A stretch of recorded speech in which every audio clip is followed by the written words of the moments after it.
Hi, everyone. Judge Andrew Napolitano here for Judging Freedom. Today is Thursday, August 15th, 2024. Professor John Mearsheimer joins us now. Professor Mearsheimer, I want to talk to you about big picture. Does the United States still perceive itself as the indispensable nation? And if so, what are the dangers to that self-perception? But before we get there, some of the news that is relatively hot today. It appears that whatever happened in Kursk, whatever the Ukrainians did, whoever was with them, it's still going on. Do you have an opinion or an understanding about who invaded Kursk? Well, it's quite clear to me that the Ukrainians did. It's quite clear what the units were, which brigades were involved, and roughly how many troops were involved. So I don't think there's much question there. The real debate today is whether this was a smart move or not. I believe it was a remarkably foolish move on the part of the Ukrainians. And I think, by the way, if you look at the initial response of the Ukrainian bloggers, the Ukrainians who follow this war very carefully and are obviously pro-Ukrainian, they were shocked by the invasion. And the initial response, almost to a person, was that this was a bad idea. And of course, they were correct. But what's happened over time is that the West and many Ukrainian spokespeople have turned the propaganda machine on, and this is now being spun as a stunning victory for the Ukrainians, but it's no such thing. Before we get to the spin and before we get to President Putin's likely response, Russian surveillance claims that it surveilled voices amongst those participating in the invasion, and it detected English speakers, and its linguists identified the English speakers as, quote, having American accents. Would it surprise you if contractors, soldiers of fortune, CIA agents, American military technicians operating equipment, people like that, perhaps from Poland, Estonia, Romania, Latvia, Germany, France, Great Britain, and the US were there? Well, a couple points. First of all, if they were there, I don't think the numbers were very large. Second point I'd make is I wouldn't be surprised if there were Americans involved, mainly mercenaries or private contractors who were working for the Ukrainian government. That wouldn't surprise me. I'd be surprised, maybe even shocked, if there were any American soldiers who were involved in the operation. I mean, could this have happened without CIA and MI6 either involvement, guidance, or at minimum acquiescence? It's hard to imagine that, to be honest. It's quite clear that the Ukrainians were very secretive about this whole operation. And there are all sorts of reports that many of the soldiers who were involved in the operation were surprised. They were told at the last moment that this offensive was going to take place. But you would think, given how closely the United States and the West more generally works with the Ukrainians, and given the intelligence capabilities that we have, we would have seen evidence of this coming. So I think that in all likelihood, we knew it was coming and we didn't stop the Ukrainians.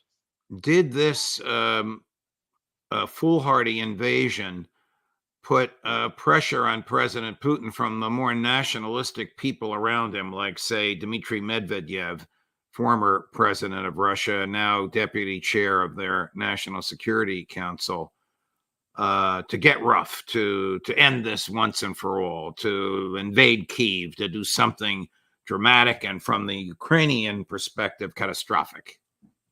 Yeah, there's no question that to Putin's right, there are a good number of people who think that up to now, he has not waged the war vigorously enough. And what he needs to do now, given what a consequential development this is. I mean, here we have, for the first time since World War II, a country invading the motherland. It's time to take the gloves off. I'm not sure that Putin would be smart to do that. I think if he's smart, he'll just continue to wage the war the way he has been waging it over the past 2 years. But what he does remains to be seen. Well, he must defeat and crush and remove the invaders, no? Yes. I mean, the key to understanding what's going on in this war, and I cannot emphasize this enough, is the casualty exchange ratio. What is What the is that? In other words, how many Russians are dying compared to how many Ukrainians are dying on a daily basis? Talking about overall, not just in Kursk. Oh, absolutely. Right. Okay. This is a war of attrition. This is two armies standing toe to toe and beating the living daylights out of each other. And one side is trying to bleed the other side white and vice versa. And the question is, what does the casualty exchange ratio look like? And the Ukrainians, who have less troops to begin with than the Russians, so you want to understand that they're starting at a disadvantage in this war of attrition. The Ukrainians are suffering much greater casualties. And the question you then have to ask yourself is, if Ukraine sends its forces into the Kursk area, are they going to alter the casualty exchange ratio in any way? In other words, to put this in slightly different terms, what's the Ukrainians' theory of victory here? How does going into Kursk rescue the desperate situation that they're now in on the battlefields in the eastern part of Ukraine? And in fact, if you look carefully at what happened, if anything, the casualty exchange ratio has shifted even further in the Russians' favor as a result of going into Kursk. Now, you say to yourself, why is that the case, John? Well, first of all, the Ukrainians basically invaded territory that had remarkably few Russians in it. So they didn't kill lots of Russians in the process of conquering this territory. Furthermore, once the Ukrainians get into this Russian territory, the first thing the Russians do is they bring air power and drones to bear to clobber the Ukrainian forces down on the ground. And because it is a Ukrainian offensive, the Ukrainian forces are out in the open and they're on the move. And they have hardly any air defenses. They have virtually no air cover. And the Russian Air Force and Russian drones are pretty much free to pick them off. And that's exactly what happens in the initial days of this Ukrainian offensive.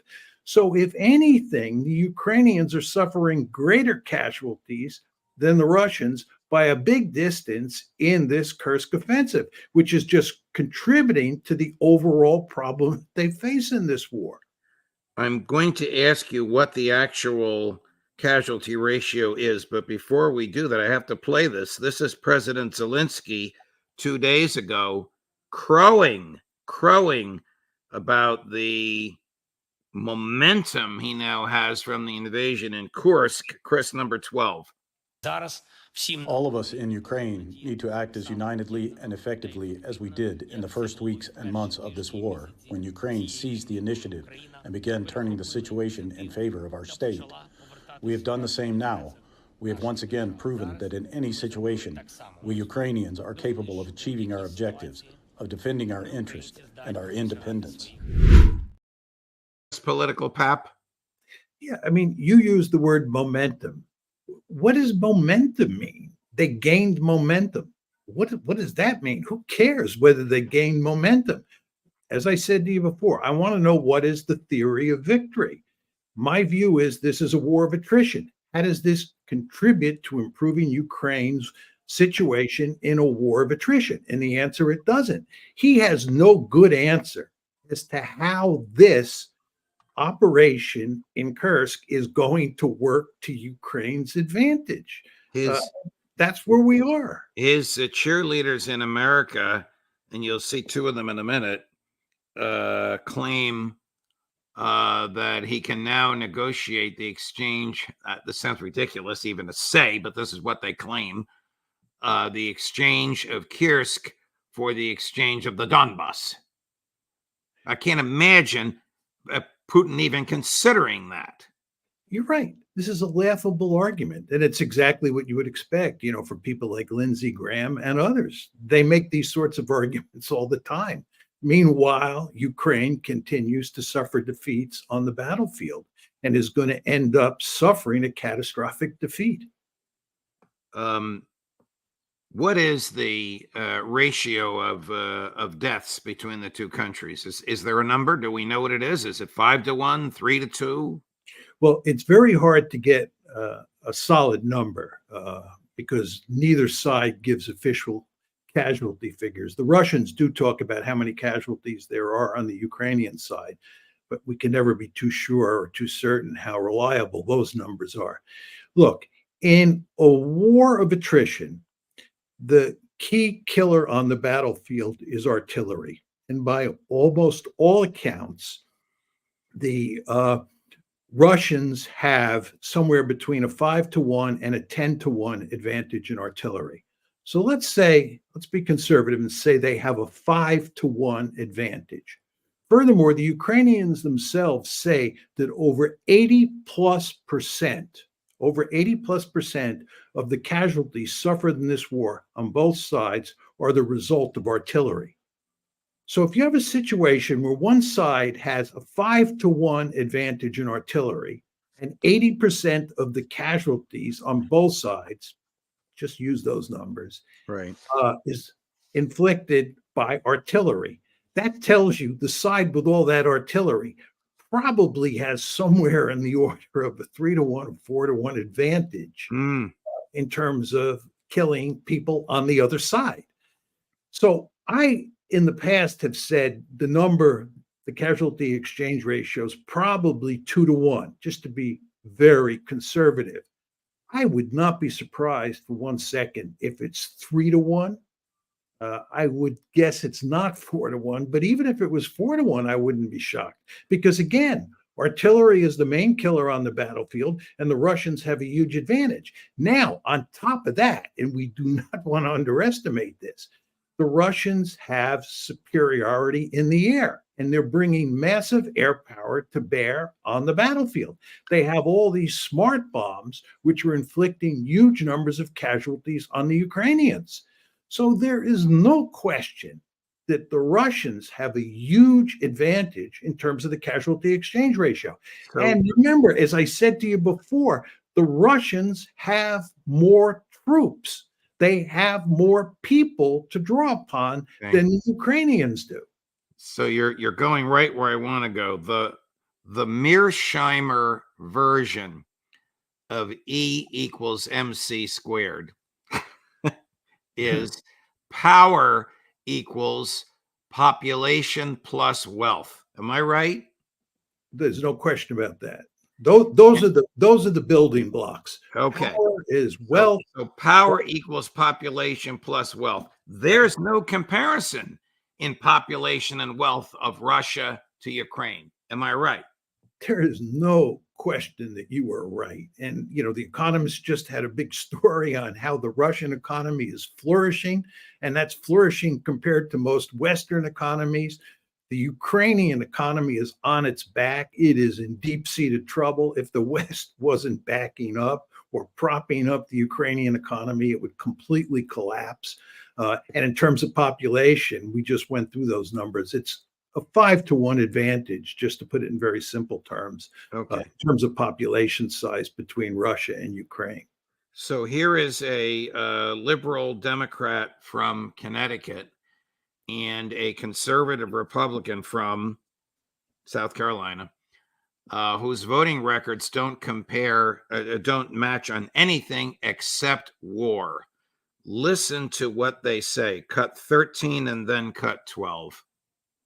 You're fighting our fight, the independence and freedom of people around the world, including the United States, but we want the American people to appreciate the value of this alliance. So 2.5 years later, you're still standing and you're in Russia. Remind me not to invade Ukraine. I'm so proud of you, your people, your military, your leadership, your country. You're under siege unlike anything I've seen in my lifetime. They were predicting in Washington that Kyiv would fall in 4 days, the whole country fall in 3 weeks. Well, they were wrong. Senator Graham is either a colonel or a general in the Air Force Reserve, I believe, in the legal end of it. I don't know of any experience that he's had in combat. And if he's had experience in combat, my hat is off to him. It's hard for me to take my hat off to him. Does he know what he's talking about? I think he is in the Naval Reserve, but I'm not sure. But Okay. it's largely irrelevant. The question is, what is his analysis of the situation? What is the story that he has to tell about how Ukraine is going to win this war against Russia? He seemed ecstatic because some Russians were killed. Russian blood was spilled, and Lindsey Graham rejoiced. Yes, there's no question about that. And there's no question that as a result of the Ukrainian offensive into the Kursk region, that there are going to be a good number of Russians who die. The point that I'm making to you is, first of all, that more Ukrainians, many more Ukrainians than Russians will die in this operation. And furthermore, I believe those Ukrainian forces would be better suited to be fighting on the battlefields in eastern Ukraine, where they're desperately needed. And out there, by the way, I believe more Russians are dying than will die in the Kursk region. So if Senator Graham is interested in killing Russians, those units would be better suited to be on the Eastern Front rather than the Kursk region. Are Senators Blumenthal and Graham representative of the warped Cold War era Victoria Nuland, you can see where this is going, thinking that the United States is the indispensable nation and everybody has to listen to us? There's no question about that. I mean, they're two of the principal spokesmen for that view. And what has that view brought us but the entanglements today? President Biden said, I forget who pointed this out. Aaron Mate pointed this out. I didn't catch it. In the speech he gave from the Oval Office about 4 or 5 days after he withdrew from the Democratic or from the presidential race. For the first time in 100 years, the United States is not at war. So I guess he forgot Syria, Yemen, Jordan, Libya, Ukraine, Gaza. Yeah. I mean, I don't know what to say. The United States is up to its eyeballs in alligators in all of these different conflicts. There's no end in sight in any of them. And there's a real danger that they may even escalate. And lots of us worry about the possibility somewhere down the road of nuclear escalation. President Biden has not left us safer during his 4 years in office. There's no question about that. I believe, for example, he's principally responsible for starting the Ukraine war. I think he could have prevented it if he had behaved wisely in the 3 or 4 months before the war. And with regard to the Gaza conflict, which I would clearly refer to as a genocide, he is complicit in that genocide, which I think is absolutely disgraceful for any president of the United States. So the idea that this man has a right to boast about his record in foreign policy is one that I completely reject. Here he is boasting about his foreign policy. The clip that I mentioned from the Oval Office just about 2 weeks ago. I'm the first president in this century to report to the American people that the United States is not at war anywhere in the world. We'll keep rallying a coalition of proud nations to stop Putin from taking over Ukraine and doing more damage. We'll keep NATO stronger, and I'll make it more powerful and more united than any time in all of our history. I'll keep doing the same for our allies in the Pacific. You know, when I came to office, the conventional wisdom was that China would inevitably surpass the United States. That's not the case anymore. And I'm going to keep working to end the war in Gaza, bring home all the hostages, and bring peace and security to the Middle East and end add to that, I'm sure you caught it, what Senator Blumenthal said as he was looking at President Zelensky in the eyes. You're fighting our fight. I mean, Victoria Nuland couldn't have written a better one-liner. Yeah, well, this notion that we're an indispensable nation means that we have, in effect, a responsibility to protect every country in the world that might be threatened by an adversary of ours. So, as the indispensable nation, we have a responsibility, both a moral responsibility and a strategic responsibility to protect countries like Ukraine. We cannot afford to allow Ukraine to be defeated. Ukraine has to become a member of NATO. Or if it can't become a de jure member of NATO, it has to be a de facto member of NATO. We have to be everywhere on the planet. We are indispensable for maintaining stability here, there, and everywhere. That's our job. And this involves policing the world. And when you have this mentality, you're going to find yourself getting into all sorts of problems. And this is what's happened to the United States, at least since the Cold War ended. If we are the indispensable nation and our duty is to police the world, why don't we stop genocide in Gaza? Well, we know the answer to that. It's mainly because of the Israel lobby. It's an absolute disgrace that we have not only done nothing to stop this genocide, that we are in effect complicitous. I mean, just as I said before, it's disgraceful. Are you surprised that Iran has not responded yet with military force to there's a long string of assassinations, but the most recent one in their guest house in Tehran the evening of the inauguration of the new president, in which the head of Hamas, the chief negotiator for Hamas, was murdered? I am surprised, Judge. And I'm surprised that Hezbollah has not retaliated as well, because you want to remember that there were two assassinations, one in southern Beirut of a Hezbollah leader on July 30th. And then the next day, July 31st, they assassinated the head of Hamas in Tehran. And today is August 15th. And that's a long time since July 30th and July 31st. And one would have thought that the Iranians would have retaliated sooner, but apparently they have not. And it's an open question whether they will respond. When you listen to them talk today, the Iranians, it sounds like they're still planning on attacking Israel and really slamming Israel. And you would think, given that kind of rhetoric they're using, they really don't have a lot of choice but to execute a large-scale attack or a significant attack against Israel. But again, they haven't done that for about 15 days. That's a good 2 weeks. And you then obviously begin to start wondering whether they're ever going to do it. Maybe they are waiting for Prime Minister Netanyahu to come out of his bunker, where apparently he has been for 12 days. He hasn't been seen in public in 12 days. I think that what's going on here, at least according to some sources in the media, is that the Iranians will not attack if we can get a ceasefire deal in Gaza. So the argument goes, this is not my argument. So the argument goes is that the United States is working overtime to get a ceasefire in Gaza, not only because we want to put an end to the killing in Gaza, but also because that will mean that the Iranians will abandon the idea of retaliating against Israel.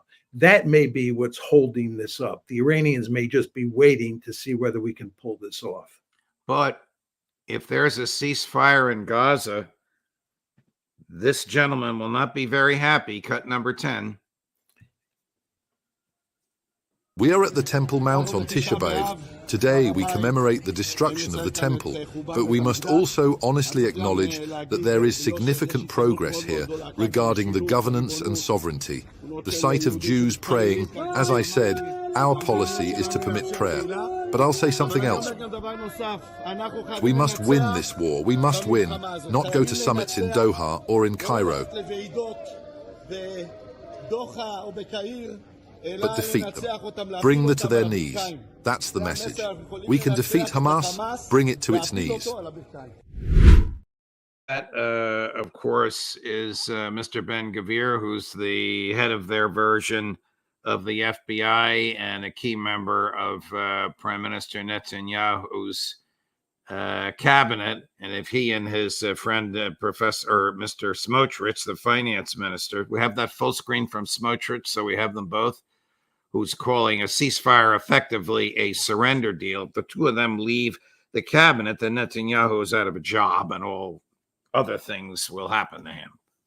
Yeah, there's no question about that. And that's why Netanyahu shows virtually zero interest in some sort of ceasefire, because what would happen if he accepted a ceasefire is his government would fall apart, as you described it.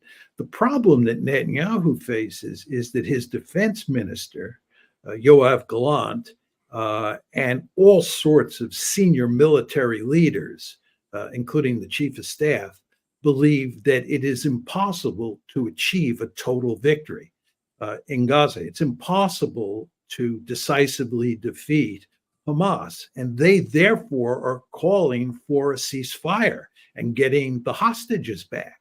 So you have this huge divide in Israel between Netanyahu on one hand, and let's call it the defense establishment on the other hand. And in this tug of war, it's not clear who wins over time. But as you said, if Netanyahu caves, the end result, in all likelihood, is that his government will collapse.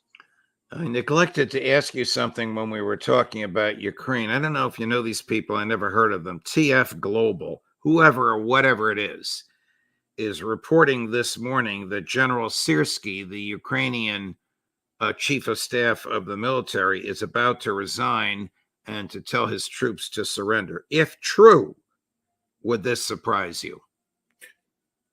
No. I'm not saying that that is going to happen or it's even likely to happen. It would not surprise me.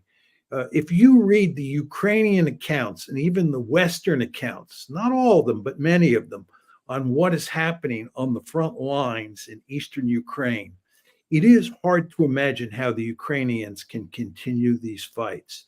So many people have been killed inside various battalions and brigades that it would seem to me that those fighting units are on the verge of collapse, or by most historical standards should have collapsed already. It's truly remarkable. This gets back to our discussion of the casualty exchange ratios, that it's truly amazing the price that the Ukrainians are paying here.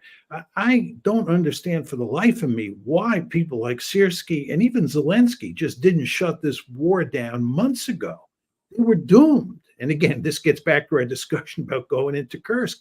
That doesn't solve the problem at all. It makes a bad situation worse. So if we hear tomorrow that what you just described about Syrskyi's planned actions is a reality, I wouldn't be surprised.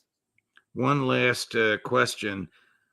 In the same year that NATO was founded, and for which there was a week-long celebration last month in Washington, D.C., the Geneva Conventions were written and ratified. So for both, it's the 75th anniversary. Here's what Secretary Blinken said on the 75th anniversary. Today, we commemorate the 75th anniversary of the Geneva Conventions of 1949. The United States reaffirms our steadfast commitment to respecting the international and humanitarian law and mitigating suffering in armed conflict. We call on others to do the same. A lie, if ever I heard one. A profound deception and misleading of the American public. So serious it should be enough to remove him from office, in my view. He should be ashamed of himself. It's disgraceful that he would say that. Here he is playing the role of a facilitator of a genocide in Gaza. And he has the nerve to say that we, we are celebrating what happened in 1949 with regard to these important rules and laws. Well, Professor Mearsheimer, it's a pleasure, my dear friend. No matter what we talk about, no matter how gloomy it is, it's a joy for me to pick your big brain. But thank you so much for joining us. Look forward to seeing you next week. My pleasure, Judge. Look forward to seeing you as well. Thank you. A great and brilliant man coming up, a brilliant man and a character. 5 o'clock, worth waiting for. Max Blumenthal, Judge Napolitano for Judging Freedom.